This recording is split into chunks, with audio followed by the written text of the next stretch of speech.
Many people are willing to change themselves in the name of riches. They are willing to sacrifice all that they have. But do they have to? I think no. Today we will go deep into the topic of changing yourself and what it really means. Do we have to change ourselves to manifest the things that we desire? Or is it a discovery to see who we truly are? A look deep within. So, welcome. We are on the island of Özel, Saaremaa. There's beautiful sea behind me. That's just part of my manifestation. That I love beautiful places in nature. Maybe you've seen I make always my videos outside. Exceptions are also welcome. Because my manifestation is the nature to go outside, to meet the trees, the animals, the weather, and enjoy it. But the topic of creation, what we want. Do you even know who you are before you ask the question, what do you want? When we are manifesting, there are three simple principles. The first one is the wish, the desire, that we desire something. The second one, we set an intention. The color, the tone, the expected arrival time. And number three, we set a real physical goal and we start acting upon our goal. When you check out my playlist down below for the videos on manifestation, you can explore the topic more in depth, as there are a lot of tips. But now we will dwell into this persona, who we are, and why we do not actually need to change ourselves. So you are born as a baby, as an infinite being who knows everything that there is, who is the radiant beam of light, who is there to stay, who is there to live, who is there to give. So, you are a giving being. A woman gives birth. A man gives a shelter to the woman. And a child gives a purpose to its parents. So, essentially, we are beings who are there to give, to share, to give, to share. Infinite amounts of time. And when we expect a return, we are not really giving. But if we are able to hyper give away all that we have, we shall receive even more, because we are in the state of grace. And many people, they desire riches. And they begin to search them. They begin to change themselves. To give and to take. I got to be strong. And they start finding affirmations. And they tend to forget that little baby who they used to be. When we go back to our childhood, we realize who we truly were. Not in the matters of time when we were a baby, but a matter of time when you was a child playing around, to understand and discover what did you enjoy doing the most. For example, I enjoyed giving lectures to other children, telling them what is God, what is the purpose of life. And I'm still doing it. And I'm still going strong. I'm doing it to you. I'm doing it in my own language. I'm doing workshops to educate people. That's my essence. To educate people about spiritual topics. been that all my life. So, have I changed myself? Of course not. But have I discovered myself? Of course, yes. Because there were times when I had forgot who I am, what I was supposed to do here. And also, I did not know shit about marketing. Yeah, indeed. So I had to learn new skills to support my base knowledge. I had to take off layers of shame that were holding me back. Am I worthy? Am I enough? Why should anyone listen to me? What's my purpose? Oh, I was searching for many years. What's my purpose? It was such a simple thing, but I was ignoring it. Of my own ignorance was the cause. I was ignoring it because I could not believe in my own power, in my own might, in my own determination. So I was thinking all the time, I have to change myself. I have to be something else.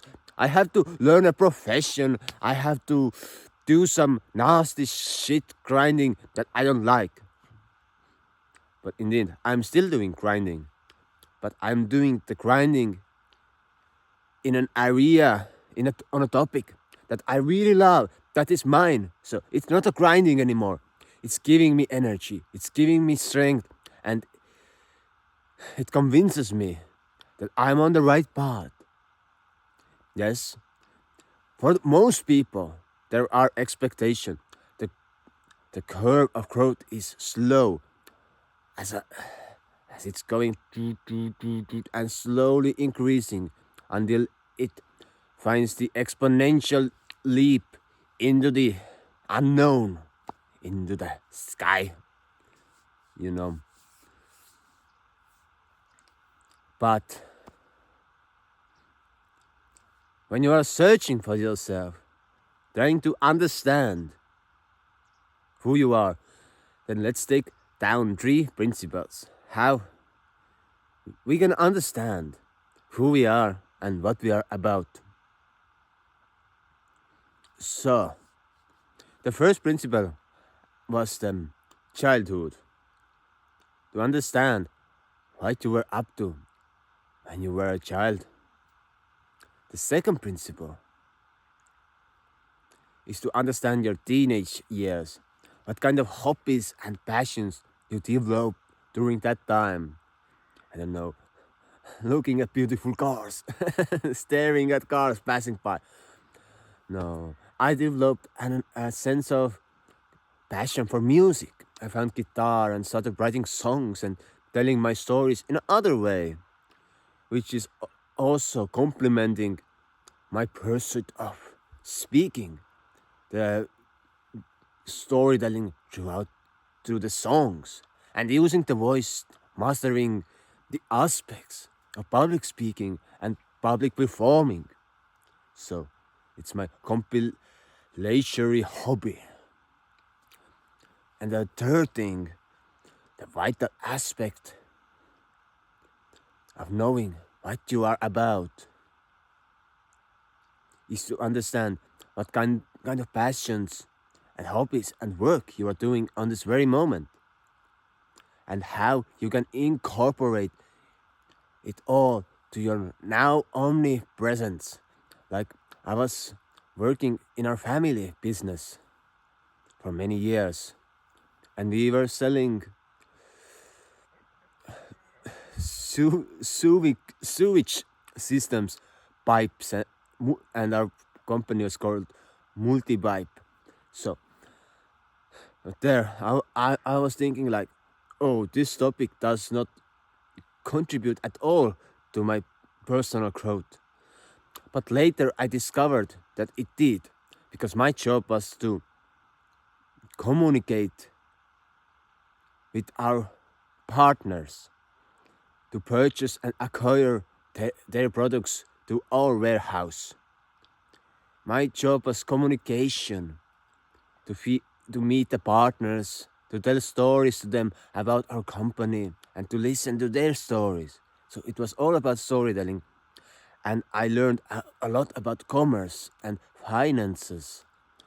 And then I understood that this is an essential part of my living, that I can incorporate it to my calling when I'm going to speak up and teach the essential skill of communication to other like-minded peers. And there's also room for side hustle, as I was building our house for my family. I learned a lot about building materials. And when I was building a house, I learned a lot about building a house. And then I was communicating to people about sustainable building and green materials. I could give you lectures about sustainable building materials that are good for our lungs, for our body, for our vision, you know. So, when you have made it to the place that you are going to manifest things, yes? Manifestation, we already forgot about it. No, manifestation. So, when you know what you are about, who you are, then you can also open up your hobbies and your desires, because the things that are more close to you, they are more easier to manifest. The things that are far away, they are more difficult to manifest. But it's possible. It's always possible. The blind faith is the strongest reason to follow anything, you know. But it should be reasonable, like like destroying a planet or something is not reasonable. So, why it's important to understand that when you are more closer to your real purpose, then you are aware of your singular needs. Like I had a need for a house for my family. It was really easy for me to manifest because the steps were clear and easy to make. Although I did not have money to manifest it, I was able to acquire a plot of land to build our own house on there with my own hands, with the help of my father, as he was helping to build it. And then I was able to hire some of my friends to help. So, full job, full commitment, you know. But this work helped me to come closer to my real goals. So sometimes I get ideas like, oh, we should do a few-day trip. Oh, let's make a workshop. I just had this sensation that my wife wanted to come on this island where we are now a few weeks ago. And I was like, okay, let's go. And I thought, oh, let's make a workshop. I contacted one place and said, oh, I would like to make a workshop. They were, sure, yeah, let's make it. So we came here, made a workshop, we traveled to visit the people. A clear manifestation and a small manifestation, you know. When we pursue our passions, the things that bring us joy, it's easier to bring them in fruition into life, you know. So when you are searching for things to manifest, just see what brings joy to you, where you are able to clearly set your goals and purpose of doing anything. And it's much, much more simple to achieve it, even in a really short time, you know. And sometimes there are also those exceptions, you know, when some people just create their passion or create their life, like they meet someone who gives them super hype that they get famous overnight, etc. Those people have got usually kind of a purpose aligned with that sense of hype, with the jump into the heights, because they have a huge responsibility to carry. All the celebrities, all the famous people, they have got a huge responsibility coded into their being, because they are presenting a lot, an egregore, an thought, an idea to large masses. So it's important for them to have this sense of responsibility. And of course, we see a lot of crap celebrities and famous people who do make mistakes, but maybe they teach us that we all are human and we are supposed to make mistakes, you know. So, when you're manifesting, clear out your mind. Come closer to your real being. And start making small steps to make your manifestations come alive. And when you become confident and confident, you can achieve even greater things. And when you set a goal, just come back from there. Take steps from the goal towards your being on this very moment. And it's much, much more easier. And always when you're manifesting something, take the physical steps as well. Don't forget, you're a physical being in a human body. So enjoy and check out the other videos for the manifestation. And subscribe, hit the bell button. And see you soon. And if you want to see my services, then check them out. You can join the waitlist for the storytelling course and work with me one-on-one. So goodbye.